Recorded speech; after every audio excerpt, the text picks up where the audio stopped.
This is the segment of the show we call Breaking the News, where executive producer Brad Herring and I go through the latest top stories to figure out what's going on and why and whether we should care. So, Brad, what have we got? Well, thanks, RJ. First off, Republicans are going to need a little bit more room at the kiddies' table for the next debate. We start with the Republicans, as we so often do. Chris Christie and Mike Huckabee have been bumped from the main stage for next week's Fox Business Network / Wall Street Journal debate. Clearing a little bit of room for them, Lindsey Graham, George Pataki, and Jim Gilmore, all apparently still running, and who will feature in neither debate as they failed to reach the 1% threshold in any qualifying poll before the debate. The debate is this coming Tuesday, November 10th at 9 p.m. And if recent debates are any indication, it will be virtually unwatchable. Well, I don't know about that last statement. I do. I think the first one had a certain macabre entertainment value to it. But as the nation got used to the idea of was introduced to the idea of Donald Trump as a presidential candidate, I don't think we're used to it yet.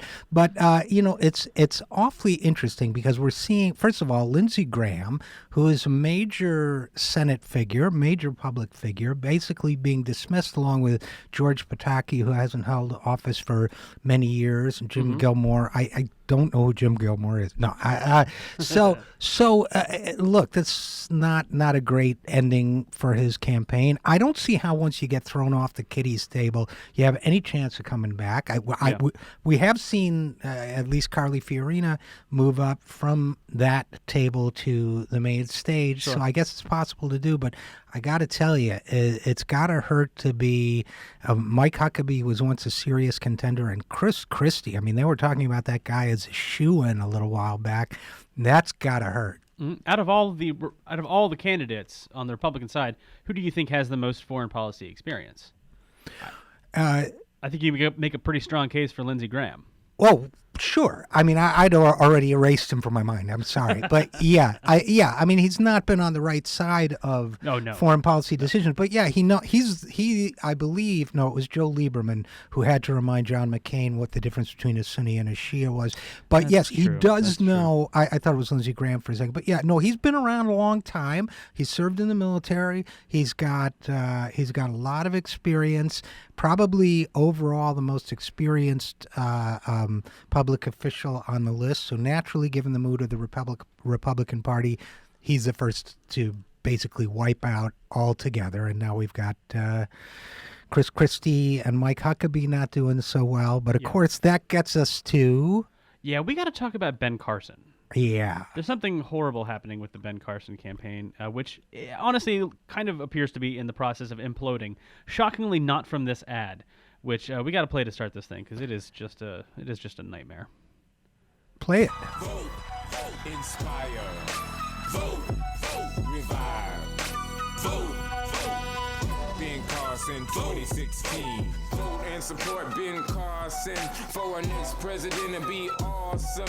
America became a great nation early on, not because it was flooded with politicians, but because it was flooded with people who understood the value of personal responsibility, hard work, creativity. Yeah. He's got flow. You can't deny. Well, look, he is Ben Carson. First of all, this is incredibly condescending. Yes. This is basically such a slap in the face to urban voters, as if, especially young urban voters, as if they wouldn't understand the issues. And Ben Carson, the guy who doesn't understand the issues is Ben Carson, and that he's going to win them over with some hip hop. By the way, not only does Ben Carson not have flow, I don't know who he hired to do the actual rapping on that, but he doesn't have flow either. This is like the worst rapping I've ever heard. The condescension aside, the bad strategy aside, Ben Carson, by the way, has already acknowledged that this was a bad decision.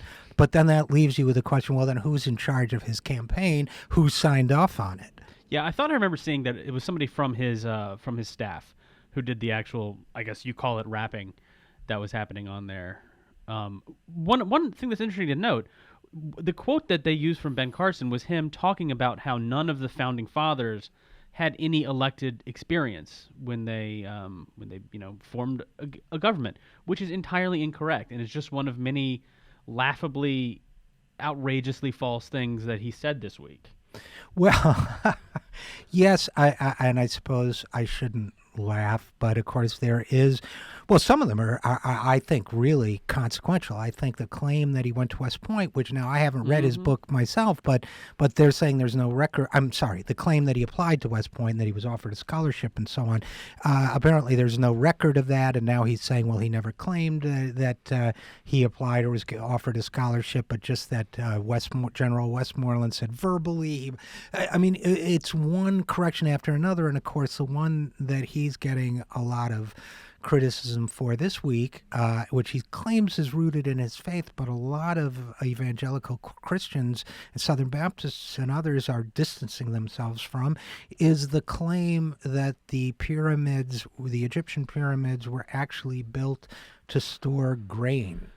Which, given that they're solid, Yes, that's is the problem. except for small chambers at the bottom, would make, and that there's no evidence that grain was ever in them, makes it a very, very dubious proposition. But X-ray technology, which they use to determine what's in there, has a very well-known liberal bias.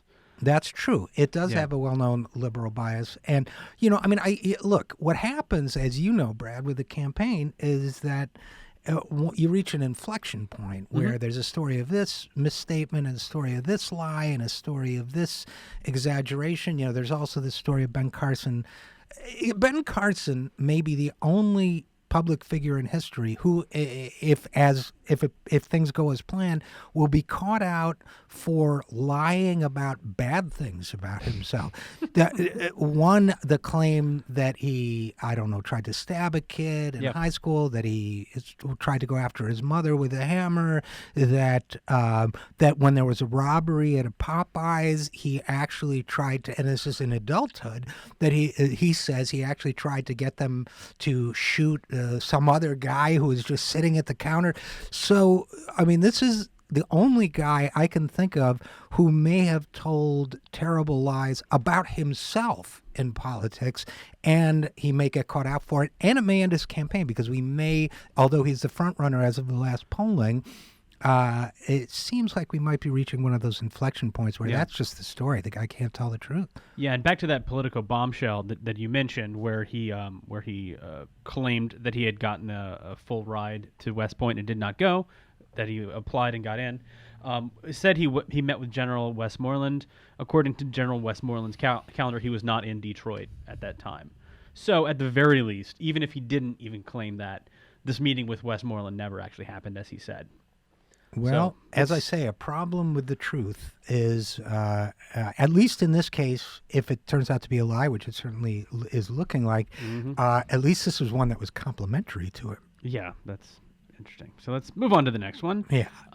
Big breaking news today. We're recording this on Friday, and the Obama administration has come out and said that it is rejecting Keystone XL pipeline. If you had told me that this was going to happen a couple days ago, I would have said that there'd be some sort of mealy-mouthed thing for rationale for why they're doing it, but no, it is full bore because of the impact of climate change was the reason that Obama gave. He said, quote, talking to reporters in the Roosevelt Room, standing with Vice President Biden and Secretary of State Kerry, he said, America is now a global leader when it comes to taking serious action to fight climate change. And frankly, approving this project would have undercut that global leadership. And that's the biggest risk we face, not acting. I don't know what changed between the fact that we knew all this months ago and the realization of this now.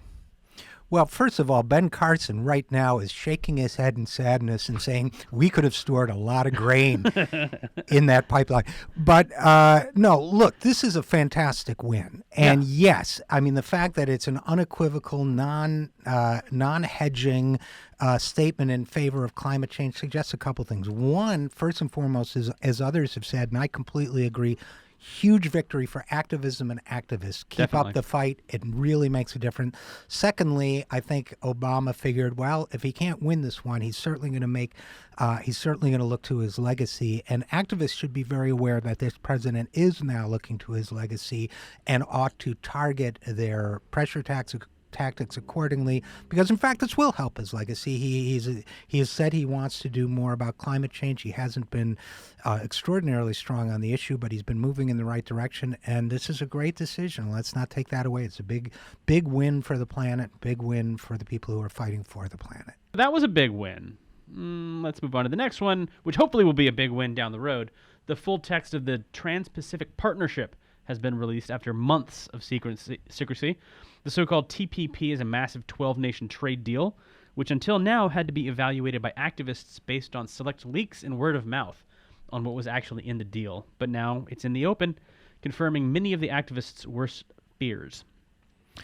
Yes. Go ahead. Oh, absolutely. And by the way, for our president who's concerned about his legacy, and even if we just limit it to his legacy in terms of climate change and the planet, this is not going to burnish his legacy. It's going to cost, as we now know, it's another job-killing deal. It's a deal that, as everybody's worst fears confirmed, turns over legal rights that should belong to courts to extrajudicial corporate courts stacked by corporate attorneys. It's going to be an open book for fossil fuel companies, on and on and on.